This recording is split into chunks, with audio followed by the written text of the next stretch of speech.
la doctora Kethren de Maura, quien es gerente de traducción desde la Sociedad Bíblica de Brasil, consultora de traducción y coordinadora de proyectos de traducción para Latinoamérica y el Caribe de las Sociedades Bíblicas Unidas. Es consultora del proyecto de traducciones de la Biblia a lengua de señas brasileña. Doctora en lenguas extranjeras y traducción por la Universidad de Sao Paulo. Magíster en estudios de la traducción por la misma institución, licenciada en historia por la UCP y graduada en comunicación social con especialización en periodismo por la UCP. Profesora e investigadora, es la doctora quien tiene a cargo esta noche el tema cuando la palabra renueva la mente y el mundo. Así que, sin más que decir, le damos entonces el espacio para que pueda tomarlo en esta noche.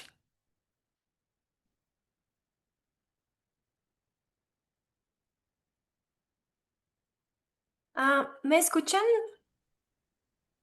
Tengo algunos problemas con mi video, déjame ver. Ahora sí, bien, excelente. Gracias por las manitas. Entonces, buenas noches, oficialmente desde Brasil, queridas hermanas, queridos hermanos de tantos lugares de Latinoamérica, de tantas ciudades diferentes.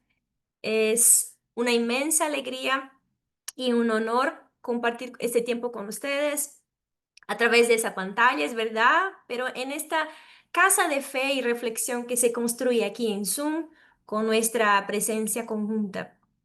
Am, yo soy Kefren, soy brasilera, trabajo en la Sociedad Bíblica de Brasil y también con las Sociedades Bíblicas Unidas y trabajo con traducción de la Biblia como consultora de proyectos de lenguas indígenas, lenguas de inmigración y también lenguas de señas. Y bueno, hoy quiero invitarles a reflexionar un poco sobre un concepto que atraviesa el Nuevo Testamento y sigue siendo un llamado urgente para nuestro tiempo. El concepto es metanoia. Bueno, piensen un poco conmigo ustedes. ¿Ustedes se acuerdan de cuál fue la primera predicación pública de Jesús cuando empezó su ministerio, el anuncio inaugural del reino? Está en Mateo 4:17, donde leemos, desde entonces comenzó Jesús a predicar y a decir, arrepiéntanse. Voy a utilizar la expresión, metanoíense, porque el reino de los cielos se ha acercado. Esa es la Reina Valera contemporánea con un poco de Kefren. Metanoíense.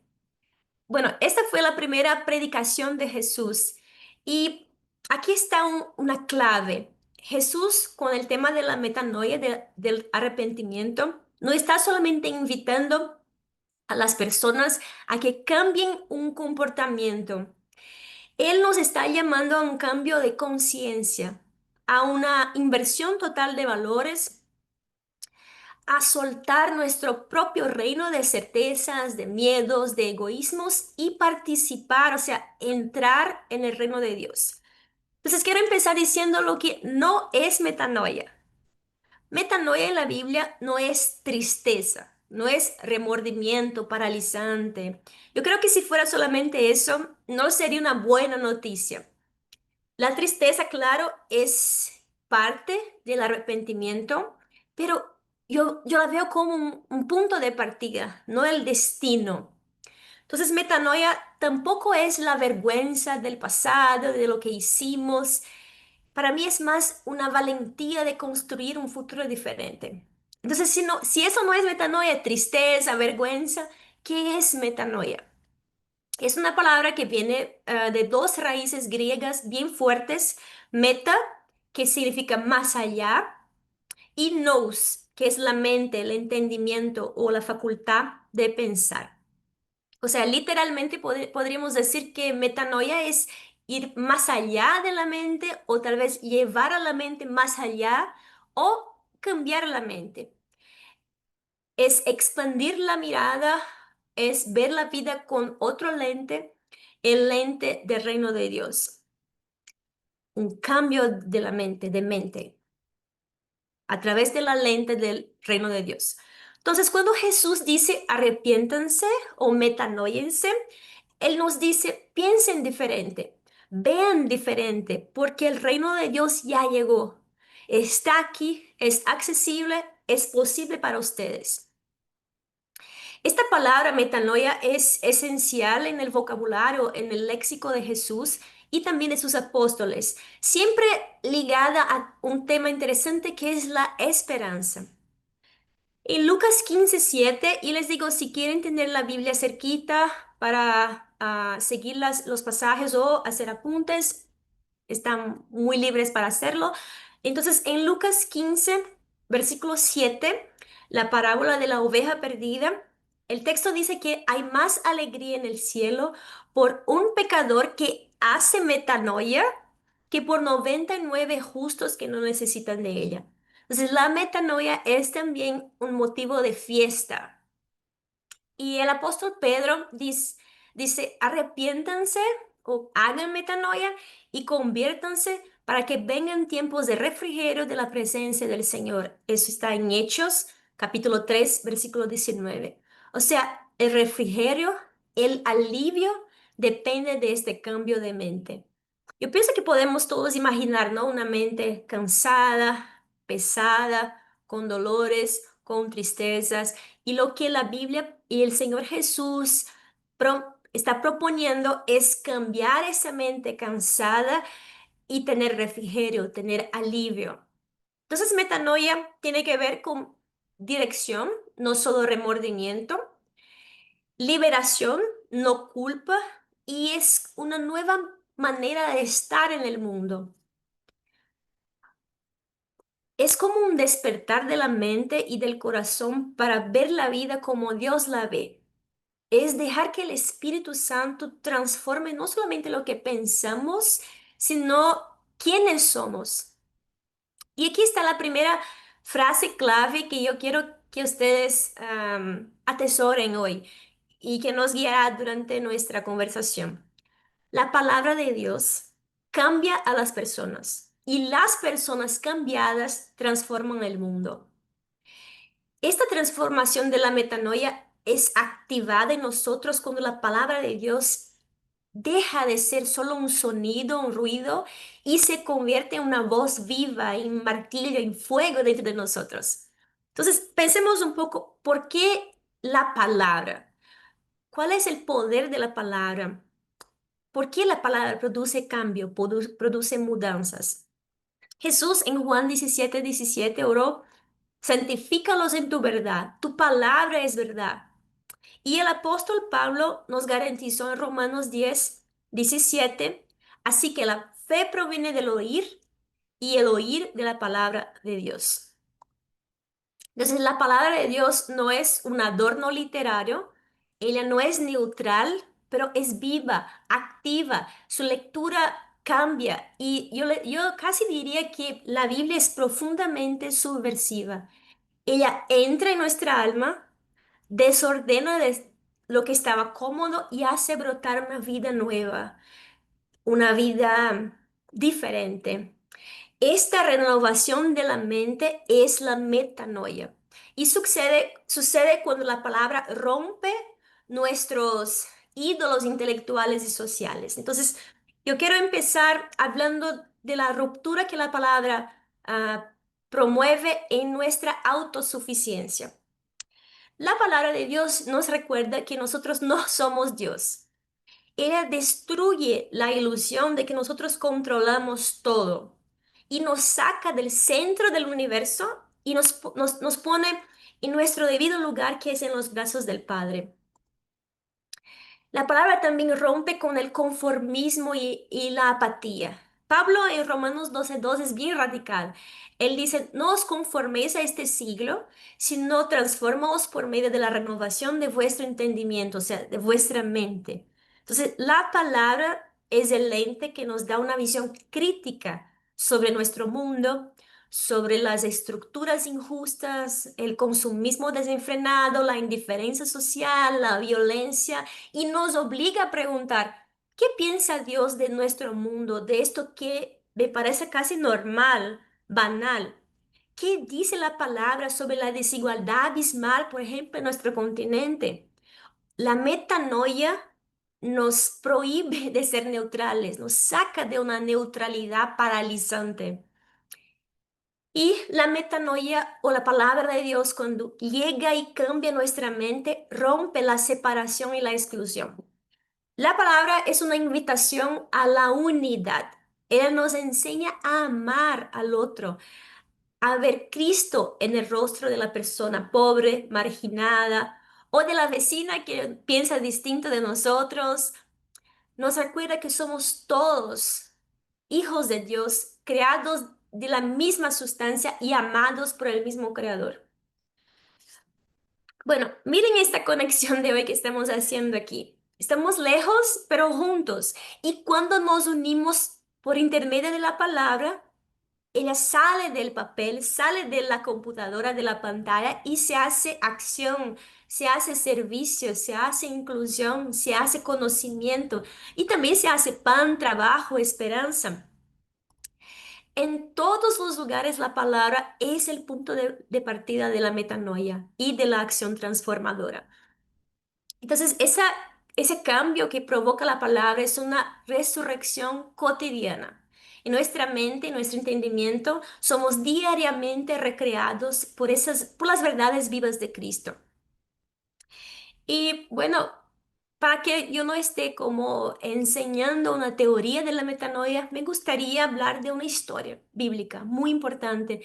Y entre muchas historias de transformación que encontramos en la palabra, elegí una que para mí expresa muy bien la metanoia, con una profundidad y una ternura que me tocan muchísimo, especialmente en nuestros contextos llenos de dolor y al mismo tiempo de esperanza. Es la historia de María de Magdala o María Magdalena.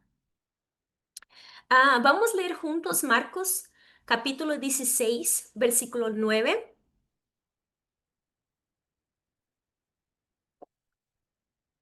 Marcos capítulo 16, versículo 9. El texto dice, el primer día de la semana por la mañana, después de que Jesús resucitó, se le apareció primero a María Magdalena, de quien había echado 7 demonios. Ella fue y se lo dijo a los que habían estado con él, los cuales estaban tristes y llorando. Al oír ellos que Jesús vivía y que ella lo había visto, no lo creyeron. Am, la primera cosa que muchos hablan de María Magdalena o de María de Magdala es que tenía 7 demonios o que era prostituta. Ella tenía 7 demonios, 7 prisiones, 7 dolores, siete formas de marginación que la ataban. Esa es su reputación y sigue por siglos. Imaginen ustedes que estamos hablando de ella hoy, en el siglo XXI. Piensen en el peso de ese número 7 de esa reputación. María era una mujer marginalizada, sin poder, sin un nombre respetado en la sociedad, y su identidad estaba definida por su dolor o por su pasado. Pero Jesús, el texto dice que Jesús la vio, la llamó, la restauró, y lo más lindo es que aún las sociedades a lo largo de los siglos no comprendiendo y la juzgando, Jesús la liberó de todo eso. Y la clave de todo, el detonante de la metanoia de María fue el encuentro con el Señor. Ese encuentro la sacó de las sombras y la puso de pie, dándole una nueva mente. Y el texto nos muestra eso. María sale de la condición de excluida a discípula, a compañera de camino, de silencio a una voz profética. Y ella siguió a Jesús, vean, hasta la cruz, cuando casi todos los hombres incluso habían huido. Eso es lealtad, eso es metanoia en la práctica, es un cambio que de verdad produjo efectos. Y por causa de esa lealtad, María se convirtió en la primera testigo de la resurrección. En Juan 20, versículo 11, capítulo 20, 20, versículo 11, la Biblia dice, María estaba afuera llorando junto al sepulcro. Mientras lloraba, se inclinó para mirar dentro del sepulcro y vio a 2 ángeles con vestiduras blancas que estaban sentados donde el cuerpo de Jesús había sido puesto. Uno estaba a la cabecera y el otro a los pies. Y le dijeron, mujer, ¿por qué lloras? Les dijo, porque se han llevado a mi señor y no sé dónde lo han puesto. Tan pronto dijo esto, María se dio vuelta y vio a Jesús que estaba allí, pero no se dio cuenta de que era Jesús. Jesús le dijo, mujer, ¿por qué lloras? ¿A quién buscas? Ella, pensando que era el hortelano, le dijo, Señor, si tú te lo has llevado, dime dónde lo has puesto y yo me lo llevaré. Y Jesús le dijo, María. Entonces ella se volvió y le dijo en hebreo, Ramoni, que quiere decir maestro. No sé cómo ustedes se sienten leyendo este pasaje, pero imaginen María volvió al sepulcro, vio la tumba vacía, lloró. Tal vez su mundo, sus creencias, su universo una vez más se desmoronó, pero entonces hay el llamado. Jesús diciendo María, su nombre, y ella al instante reconoce al Señor y allí en aquel jardín nace la nueva creación para ella. Ella es enviada como la primera o el primer testigo con la gran noticia, Jesús resucitó. O sea, no sé, María Magdalena es como el rostro humano de la metanoia. Es la mente y el corazón que se abren radicalmente a esa voz que renueva. Ella escuchó la palabra y se convirtió en palabra viva, la apóstola de los apóstoles y que anuncia la mayor noticia de la historia. Entonces, para mí esta es la prueba que cuando una mente se renueva, la vida entera resucita. Y para mí la historia de María nos enseña que no importa el peso, el dolor o la acusación de un pasado, la palabra de Cristo tiene el poder de darnos un nuevo nombre, una nueva misión y un nuevo futuro. Y me encanta que la Biblia diga que el Señor de nuestros pecados no se recuerda, no se acuerda de nuestros pecados. Su mirada es como si nunca hubiera pasado. Y eso es muy lindo. Ahora, demos un paso hacia afuera, a la calle, a nuestro continente, nuestros países, nuestros contextos. La metanoia es verdad, es personal, pero sus consecuencias son irremediablemente sociales y políticas. Apocalipsis, capítulo 21, versículo 5 declara, el que estaba sentado en el trono dijo, mira, yo hago nuevas todas las cosas. Y Jesús ya había dicho en Lucas, el reino de Dios está entre ustedes. Yo veo que el reino de Dios, inaugurado por Jesucristo, comienza dentro de nosotros, pero no puede, no debe terminar adentro. La metanoia de la mente nos obliga a mirar hacia afuera y a actuar. Entonces, una mente que se renueva por la palabra no puede ser indiferente. Ve la miseria, la injusticia estructural, el racismo, la violencia contra las mujeres, contra los niños, la destrucción del planeta, la opresión a los animales y dice con la voz de Dios, eso no es del reino, yo debo actuar. Entonces, metanoia es la fe que se hace acción, es la compasión que se convierte en una actitud política, social, económica, amorosa. Piensen en las comunidades que ustedes conocen, que ustedes pertenecen. Imaginen un grupo, una iglesia, un grupo de jóvenes que rescata niñas o niños en situación de calle, que organiza, no sé, una planta árboles, lucha contra la deforestación, o una vecina que se reconcilia con su familia después de años de pelea. Esas pequeñas historias no son solamente caridad, son señales del reino, son pequeñas revoluciones silenciosas. Cada gesto de reconciliación, cada acto de ternura en el vecindario, cada proyecto de justicia social, cada voto consciente en nuestras elecciones es una traducción viva de la palabra en nuestro tiempo. Entonces, la metanoia es lo que nos da la mirada de Cristo.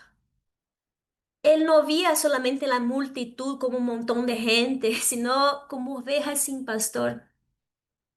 Y la mente renovada ve lo invisible, ve la dignidad donde el mundo solamente ve basura o problema o estadística, rechaza lo que la sociedad acepta como natural, como por ejemplo la desigualdad abismal en nuestro continente, y dice, no, la desigualdad no es normal, es un pecado estructural.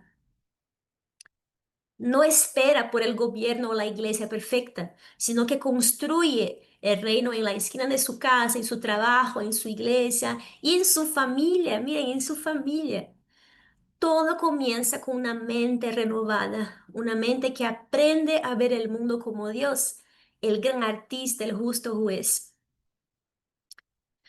Además, yo pienso que la metanoia no es un evento aislado que ocurre en el bautismo y ya pasó, ya listo. Para mí la metanoia es un camino diario, un ejercicio constante. Jesús dijo, si alguno quiere seguirme, niéguese a sí mismo, tome su cruz y sígame. Entonces, negar a sí mismo es exactamente el movimiento de la metanoia. Es desaprender el egoísmo, reconstruir la mirada, ejercitar el amor en los pequeños detalles. O sea, es como un trabajo de jardinería espiritual, una disciplina espiritual. Y en la práctica, la metanoia pasa por ejes de conversión, que yo quiero ejemplificar por personajes bíblicos. Una primera metanoia es una metanoia social y económica. Y el ejemplo que quiero darles está en el Evangelio de Lucas, capítulo 19. Lucas 19, verso 1 dice, ustedes súper conocen ese pasaje y piénsenla a la luz de esa reflexión de la metanoia, del cambio, del arrepentimiento, de la transformación. El texto dice, Jesús entró en Jericó y comenzó a cruzar la ciudad. Mientras caminaba, un hombre rico llamado Zaqueo, que era jefe de los cobradores de impuestos, trataba de ver quién era Jesús, pero por causa de la multitud no podía hacerlo, pues era de baja estatura. Pero rápidamente se adelantó y para verlo se trepó a un árbol, pues Jesús iba a pasar por allí. Cuando Jesús llegó a ese lugar, levantó la vista y le dijo, Zaqueo, apúrate y baja de ahí, porque yo hoy tengo que pasar la noche en tu casa. Zaqueo bajó deprisa y con mucho gusto recibió a Jesús. Todos, al ver esto, murmuraban, pues decían que Jesús había entrado en la casa de un pecador. Pero Zaqueo se puso de pie y le dijo al Señor, Señor, voy a dar ahora mismo la mitad de mis bienes a los pobres, y si en algo he defraudado a alguien, le devolveré 4 veces más lo defraudado. Jesús le dijo, hoy ha llegado la salvación a esta casa, pues este hombre también es hijo de Abraham, porque el Hijo del Hombre vino a buscar y a salvar lo que se había perdido. Me gusta mucho ese texto. Me imagino a Saqueo como una figura muy interesante, que la gente le miraba súper feo, odiada por la gente, ¿no? Y que eso pase con alguien como él, es algo tan bonito, tan especial. Su metanoia cambió su bolsillo y al mismo tiempo la estructura social de su tiempo. Saqueo era un jefe de publicanos rico y Jesús lo llama por su nombre y entra en su casa y promueve un encuentro verdadero con esa persona. Saqueo anuncia el cambio de mentalidad de práctica. Él habla en alta voz, ¿no? Señor, la mitad de mis bienes doy a los pobres. ¿Quién hace eso? Y nuestro tiempo, ¿quién ustedes conocen que da mitad de sus bienes a los pobres? Y él y habla más, y si en algo he defraudado a alguno, se lo devuelvo cuadruplicado. Entonces, la metanoia en ese texto no es solo una oración, también es la reparación de la injusticia. El reino de Dios exige justicia restaurada. Y la segunda es una metanoia teológica y intelectual. El ejemplo que quiero darles es de Saulo, en Hechos 9. Hechos 9, verso 1 dice, Saulo aún lanzaba amenazas de muerte contra los discípulos del Señor cuando fue a ver al sumo sacerdote. Allí le pidió cartas para las sinagogas de Damasco para que en caso de hallar a hombres o mujeres de este camino, los pudiera llevar presos a Jerusalén. Pausa. Estos dos versículos, 1 y 2, son asustadores. Había amenazas contra los discípulos y él quería cartas, papel, documentación que le permitiera llevar presos, la verdad, ¿no? Los que seguían al camino. Entonces, hasta aquí, ay, Señor, ¿por qué? Pero en el versículo 3 sucedió que de pronto en el camino y acerca de Damasco, lo rodeó un poderoso haz de luz que venía del cielo y que lo hizo rodar por tierra mientras oía una voz que le decía, Saulo, Saulo, ¿por qué me persigues? Y él contestó, ¿quién eres, Señor? Y la voz le dijo, yo soy Jesús, a quien tú persigues. Dura cosa te es dar de cosas contra el aguijón. Am, Esta es una metanoia muy interesante, una metanoia de la mente, de la inteligencia, de la persona, de la estructura. Saulo era un fariseo brillante, una persona increíble, inteligente, muy dedicado, pero estaba muy equivocado sobre el Mesías, sobre Jesús, sobre el camino. Su mente estaba cerrada. Puede ser por la religión, por su devoción, por su propia creencia, pero estaba cerrada. Y ese es un encuentro de estos encuentros impresionantes. Y algunas personas tienen testimonios de encuentros muy impresionantes con el Señor.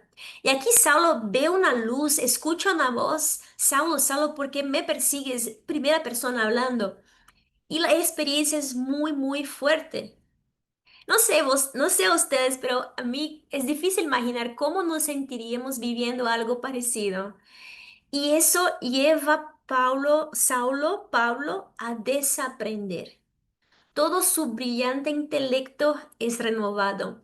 Y Pablo será uno de los cristianos más increíbles de la historia que explicará a la iglesia que la salvación viene por la gracia de Cristo. Entonces, miren, es una metanoia de submisión del intelecto a la verdad de Cristo. No es desaparición del intelecto, sino es dejar que la palabra cambie la mente, transformando los valores de un perseguidor en la mente de uno de los mayores evangelistas que ya existió.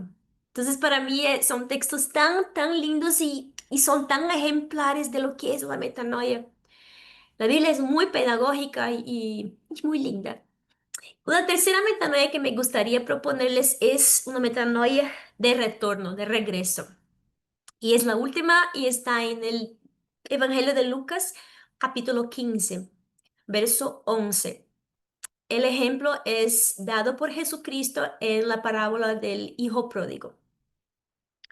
En el texto del versículo 11, Jesús dijo también, un hombre tenía dos hijos, y el menor de ellos le dijo a su padre, Padre, dame la parte de los bienes que me corresponde. Entonces el padre les repartió los bienes. Unos días después, el hijo menor juntó todas sus cosas y se fue lejos a una provincia apartada, y allí dilapidó sus bienes, llevando una vida disipada. Cuando ya lo había malgastado todo, sobrevino una gran hambruna en aquella provincia y comenzó a pasar necesidad. Se acercó entonces a uno de los ciudadanos de aquella tierra, quien lo mandó a sus campos para cuidar de los cerdos. Y aunque deseaba llenarse el estómago con las algarrobas que comían los cerdos, nadie se las daba. Pausa. Otra situación que parece increíble, ¿no? Alguien que tiene de todo, una familia, estructura, un hogar verdadero, un padre amoroso, sale para vivir su vida y miren la situación. ¿Pueden ponerse en el lugar de este hijo cerca de los cerdos, deseando llenarse de las algarrobas que comían los cerdos sin ganar nada de nadie? Bueno, el 17 dice, finalmente recapacitó y dijo, ¿cuántos jornaleros en la casa de mi padre tienen pan en abundancia y yo aquí me estoy muriendo de hambre? Pero voy a levantarme y iré con mi padre y le diré, Padre, he pecado contra el cielo y contra ti. y no soy digno ya de ser llamado tu hijo. Hazme como a uno de tus jornaleros. Y así se levantó y regresó con su padre. Todavía estaba lejos cuando su padre lo vio y tuvo compasión de él. Corrió entonces, se echó sobre su cuello y lo besó. Y él dijo, y el hijo le dijo, Padre, he pecado contra el cielo y contra ti, y no soy digno ya de ser llamado tu hijo. Pero el padre les dijo a sus siervos, traigan la mejor ropa y vístanlo. Pónganle también un anillo en su mano y calzado en sus pies. Vayan luego a buscar al becerro gordo y mátenlo, y comamos y hagamos fiesta, porque este hijo mío estaba muerto y ha revivido, y ha revivido. Se había perdido y lo hemos hallado. Y comenzaron a regocijarse. Pausa. Ay, qué historia, qué increíble, qué metanoia, qué cambio, qué regreso. Versículo 25. El hijo mayor estaba en el campo y cuando regresó y llegó cerca de la casa, oyó la música y las danzas. Entonces llamó a uno de los criados y le preguntó qué estaba pasando. El criado le respondió, tu hermano ha vuelto y tu padre ha ordenado matar al becerro gordo porque lo ha recibido sano y salvo. Cuando el hermano mayor escuchó esto, se enojó tanto que no quería entrar. Así que su padre salió a rogarle que entrara.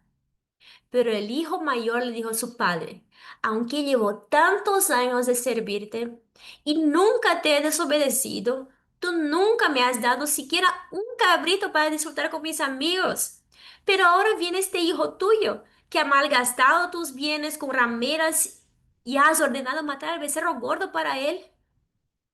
31. El padre le dijo, Hijo mío, tú siempre estás conmigo y todo lo que tengo es tuyo. Pero era necesario hacer una fiesta y regocijarnos, porque tu hermano estaba muerto y ha revivido, se había perdido y lo hemos hallado. Esta es la metanoia de la gracia, de la decisión. Y aquí hay dos jóvenes, ¿no? Uno de ellos cambió el amor de su padre, de su familia, por una vida de placeres, disfrutando de la plata, viviendo sin ninguna responsabilidad, alejado de la familia, y el otro se quedó con su familia, con su comunidad. Un día hubo una crisis profunda y él volvió en sí. En el lugar de sufrimiento, mirando a los cerdos, tuvo ese momento de metanoia y dijo, me levantaré, iré a mi padre. Y él ejemplifica que la metanoia también es actitud, cambia la dirección de la mente y a veces hasta la dirección física. Es la decisión de volver, es el acto de confiar en la gracia y es el camino para la fiesta de la restauración de una identidad perdida muchas veces. Pero hay otro hermano que no experimentó la metanoia, que se acostumbró en su lugar confortable, que no vio nada más que un hermano irrespetuoso, desobediente, que no actuó con compasión. A veces la falta de metanoia, de arrepentimiento, de cambio cotidiano, en- nos mantiene en nuestros prejuicios, en nuestros sensos comunes, impide la alegría compartida, nos deja aislados, individualistas y sin misericordia. O sea, nos desensibiliza, nos deja insensibles. Entonces, que permitamos que el Espíritu Santo haga nuevas todas las cosas todos los días y que no nos acostumbremos con nuestros prejuicios. La gran y verdadera respuesta de una mente arrepentida y cambiada es el amor. Bueno, acercándonos del final de esta reflexión, me gustaría decirles que ese llamado a la metanoia es diario. Metanoia es un don y es una tarea, es gracia y también es decisión. Es el movimiento de la palabra dentro de nosotros que nos hace ver, actuar y amar de otro modo. Ahora quiero dejar algunas preguntas para provocar a ustedes. Piensen un poco con ustedes mismos. ¿Hay alguna creencia o práctica de que ustedes se acuerden que nuestra sociedad o la comunidad de ustedes considera normal y que ustedes sienten que la palabra de Dios desafía directamente? La segunda pregunta, basándonos un poco en la historia de María de Magdala. ¿Cómo ustedes piensan que podemos transformar el recuerdo de nuestros errores o culpas pasadas, o sea, el pasado que nos ata, en fuerza y misión para el futuro. La tercera pregunta es, para ustedes, ¿quiénes son los invisibles en su contexto, en su ciudad, en su país? ¿Y qué paso práctico ustedes podrían dar para legitimar o visibilizar a una de esas personas o grupos invisibilizados en su contexto? Y la última, ahora piensa un poco como iglesia, como comunidad de fe. ¿Cómo podrían ustedes vivir la metanoia de manera colectiva? Es decir, ¿qué error o qué situación estructural ustedes como iglesia deberían reconocer y reparar juntos para hacer una señal más clara del reino de Dios? Volvamos un poco a nuestra frase inicial ahora con el peso de la experiencia bíblica y también de nuestro continente. La palabra de Dios cambia a las personas y las personas cambiadas transforman el mundo. Yo espero que este sea algo, sea el recuerdo que ustedes lleven de hoy. Nuestro mundo está muy ruidoso, muy polarizado, asustado y necesita el fruto de nuestra conversión. El mundo necesita de mentes renovadas que piensen la justicia de Dios en cada elección, corazones convertidos a la ternura, que amen sin fronteras y sin miedo, comunidades que no teman servir a los últimos y amar a lo imposible. Hoy como a María Magdalena, yo pienso que el Señor también nos llama por nuestro nombre. Y cuando Él nos llama, la palabra entra en escena y obra el milagro. Todo lo que era muerte se transforma en vida, lo que era miedo se transforma en valor y lo que era culpa se vuelve misión. Entonces, que cada uno de nosotros sea donde esté una señal viva de la metanoia de Dios, la palabra que renueva la mente y a través de nosotros renueva el mundo. Recuerden esto, la metanoia nos saca de la vergüenza y nos lanza en la misión. La mente que ha sido renovada por la palabra no es una mente que se queda quieta, callada, sino una mente que se convierte en una fuerza de vida y de justicia en el mundo. Yo sé que solos en una noche como esa es difícil que podamos solucionar los grandes problemas estructurales del mundo. Sin embargo, la metanoia nos enseña que el reino comienza en lo pequeño. Yo no puedo cambiar todo un gobierno, pero yo puedo empezar a cambiar mi mentalidad sobre, por ejemplo, cómo yo consumo, cómo trato a las personas, cómo uso mi tiempo. Mi invitación hoy a ustedes es que salgamos de aquí con el compromiso de que no vamos a esperar a la revolución perfecta, la iglesia perfecta para actuar. Vamos a ser revolucionarios de la mente en nuestro propio hogar, en nuestro trabajo, en nuestra iglesia. El Señor confía en nuestra transformación, no en nuestra perfección. Así que demos un paso de metanoia hoy, aunque sea pequeño, y dejemos que Dios multiplique ese gesto de fidelidad. Y en esos pequeños pasos vamos a construir el nuevo mundo. Entonces, que la metanoia nos encuentre, nos transforme para nuestro bien, para el bien de nuestras comunidades y para la gloria del Señor Jesucristo. Muchísimas gracias. Amén. Muchas gracias, doctora Kefren de Moura. ¿Lo dije bien? Sí, muy bien. Gracias, doctora. Qué interesante reflexión, que además creo que resulta sumamente desafiante en cuanto a la perspectiva que tenemos de los efectos del Evangelio, de los alcances del Evangelio, de la forma en la que el Evangelio puede y debe hacer mella verdaderamente de manera integral con las personas.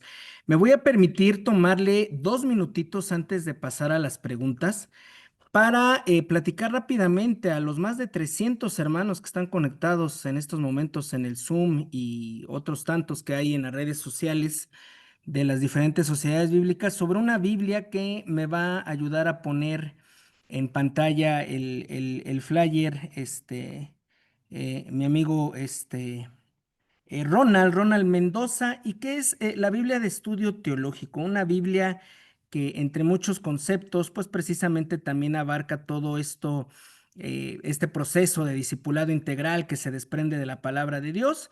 Vemos un poquito ahí de la ficha técnica, una edición que usted conoce bien, profesora, se editó por la Sociedad Bíblica de Brasil, con un impresionante acervo de notas de estudio contextuales, gramaticales, bíblicas, teológicas, históricas, dogmáticas, de ciencias bíblicas, de transmisión, de idiomas, de interpretaciones, de religiones, de culturas. Y bueno, redondeada por ahí, además de lo que ya vemos en la pantalla, con un apéndice de alrededor de 13, 14, 15 puntos que permiten entender mucho de la transmisión del texto bíblico, la historia del pensamiento, el desarrollo de diferentes versiones, diferentes criterios de pensamiento desde la patrística hasta nuestros tiempos. En verdad, una joya muy importante que sí o sí se debe de tener en las bibliotecas. Y ahora sí vamos de lleno ya con las preguntas, profesora. Recordándole solamente a nuestra audiencia, lo que siempre hacemos en este ejercicio es pues buscar de alguna manera darle voz a todas las personas que nos han escrito a través del chat, unificar en dos o tres preguntas lo que los hermanos nos exponen, siempre y cuando no haya sido ya respondido y tenga que ver con el tema, ¿no? Entonces, vamos a generar tres o cuatro preguntas al respecto según nos dé el tiempo.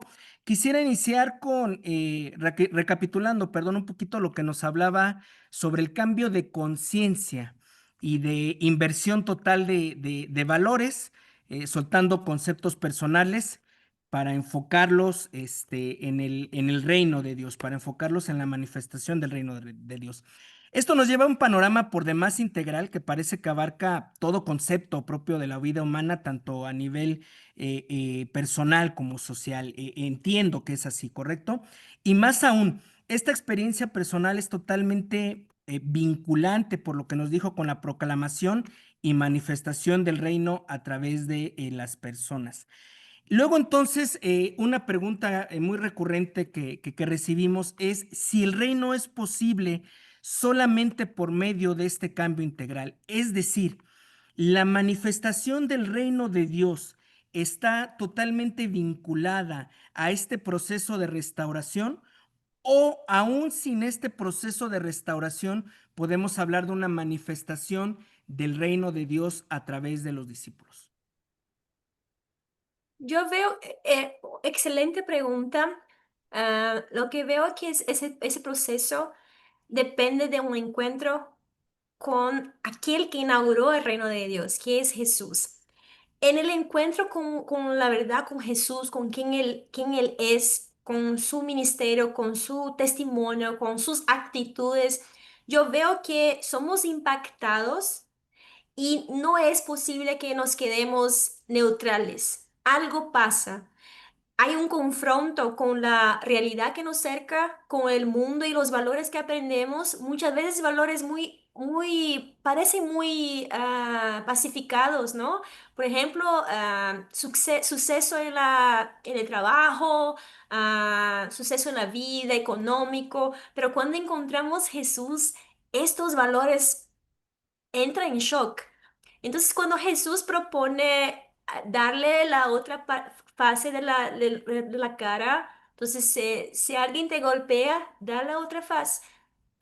Es algo totalmente diferente de lo que es, de lo que había.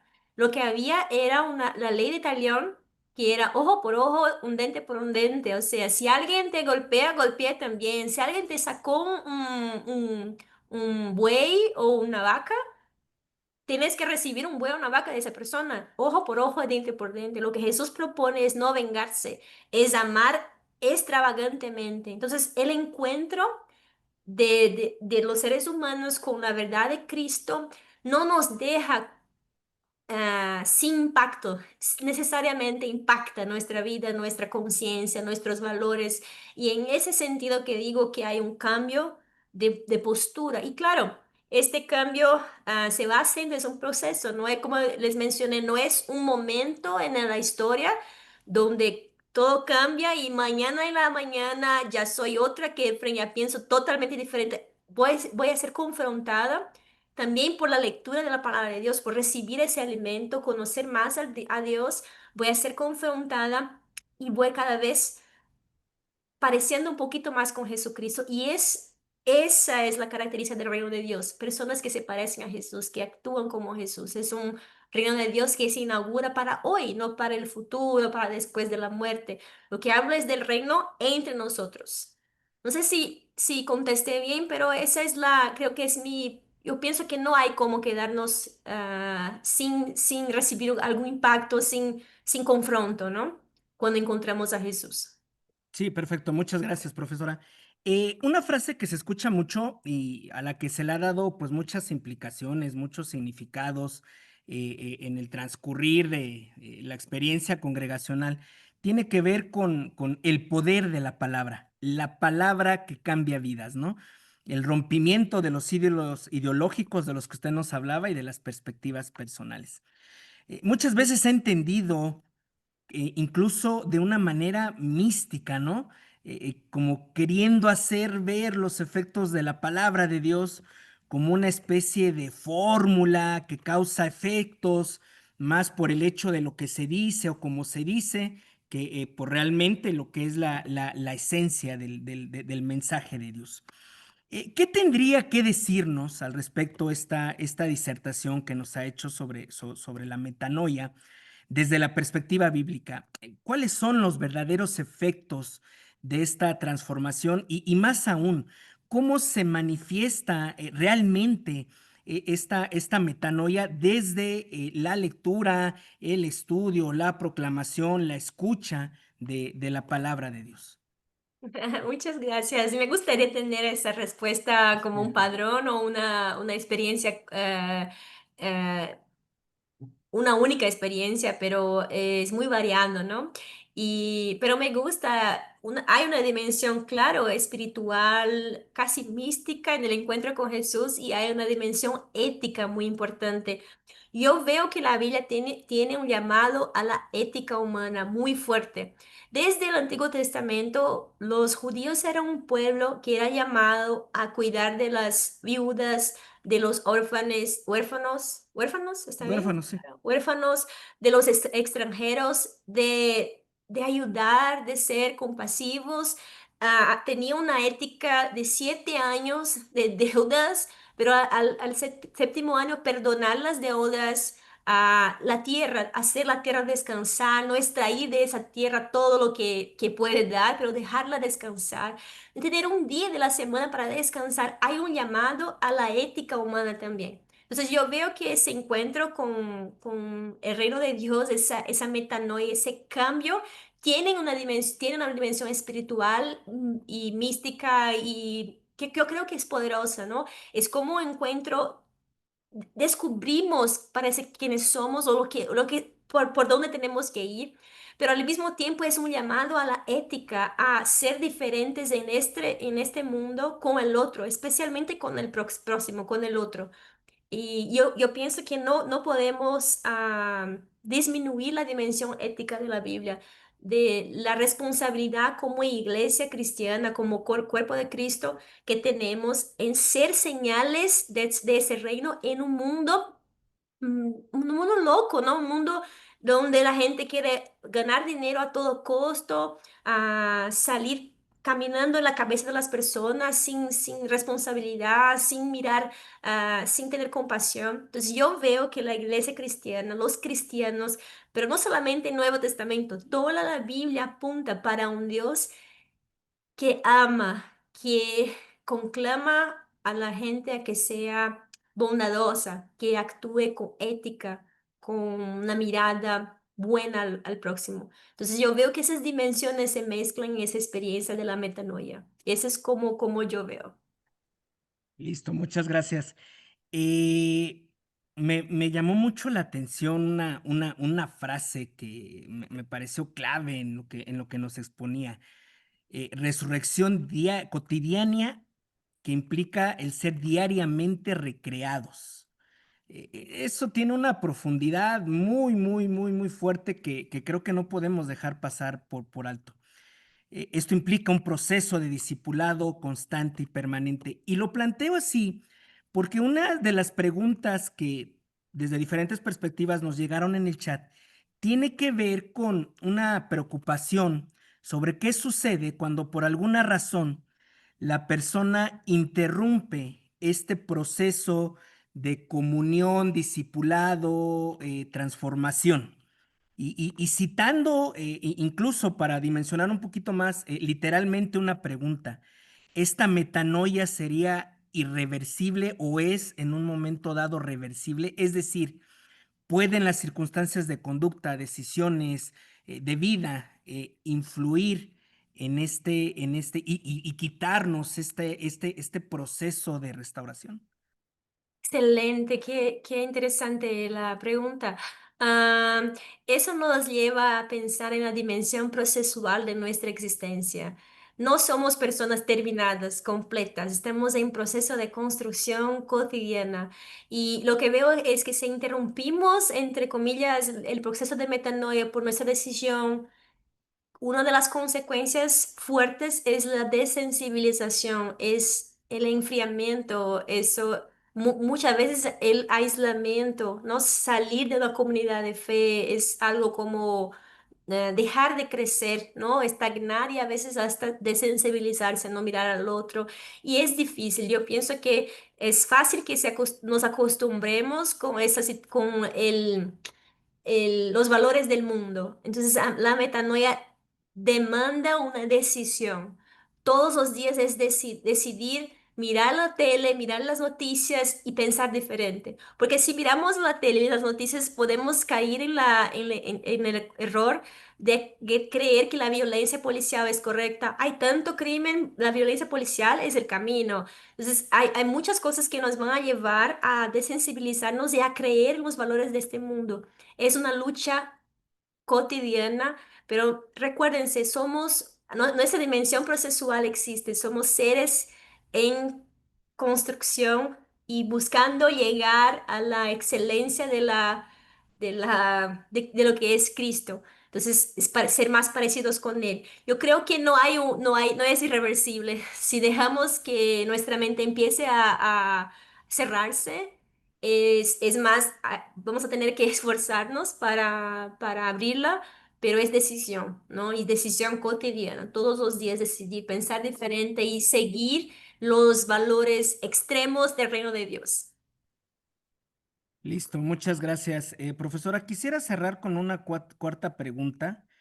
Nos da todavía unos minutitos, que también fue recurrente, ¿no? En las participaciones y que tiene que ver específicamente con el papel de la iglesia en este proceso restaurativo integral y no tanto hacia afuera de la congregación, sino más concretamente el papel congregacional de la iglesia en este proceso.